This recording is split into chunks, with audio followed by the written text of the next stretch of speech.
Well, Sam, before we talk about Phoenix, let's talk about your recent experiences with the New Zealand side, playing the Chinese under 22, under 23, under 24, whatever they were. How did you enjoy that experience?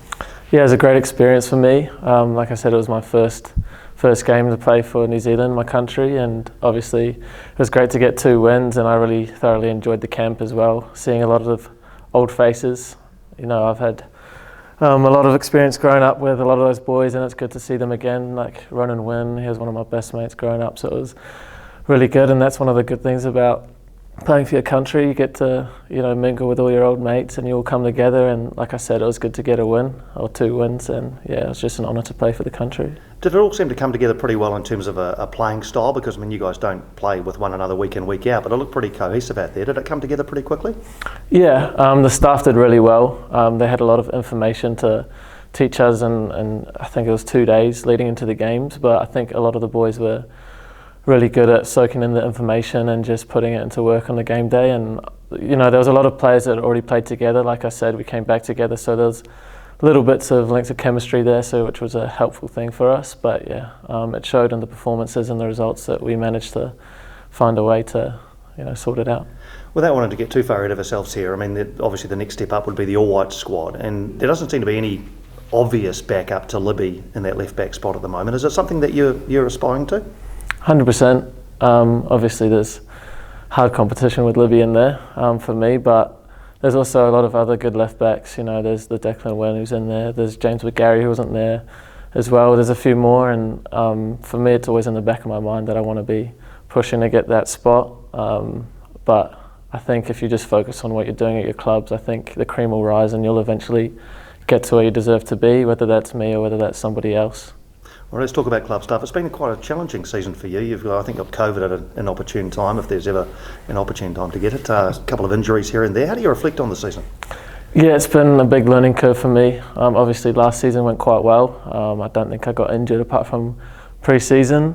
And this season I've had 3 injuries and COVID, which have pulled me out at unfortunate times. But I've also played enough games to say I've made an impact on the season. But obviously Lucas is doing really well at that left back spot, and we're going to the back end of the season. Hopefully I can push to try get a spot for myself there and help the team push forward into the final series, and we can hopefully do well from there.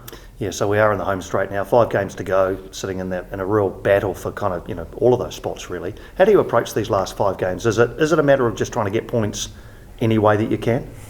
Yeah, for sure. I think we'll just take it game by game. I think that's a cliche, but I think that's all you can do. Really, we got victory on the weekend and we'll just focus on that, and I guess if we're doing that, we're going to get the points we need and the points we hopefully deserve, and put in the performances, and we'll make the final series if we do that. Victory are an interesting beast, aren't they? I mean, they're a powerhouse in ALeague history, but they've had a challenging season. Do you still regard them as a dangerous opponent on Saturday? Yeah, I mean, like the gaffer says, you can't underestimate any opponents. I think they did us in the last time we played them, if I'm not wrong. So obviously they're a great side, and we'll be going in. We're aware of where we are on the table and where they are, and we'll have to just switch on before the game. And obviously we've got to prepare now, and I think every game's a big game from here on out. Like you said, it's the home straight, and yeah. A milestone for you, I don't know if you keep track of these things, but your next game will be your 50th for Wellington Phoenix. Is that something that that you keep track of, and what does that kind of mean to know you've racked up, or will shortly rack up 50 games? Yeah, it's pretty special for me. I found that out a couple of days ago, which is just a pretty cool milestone.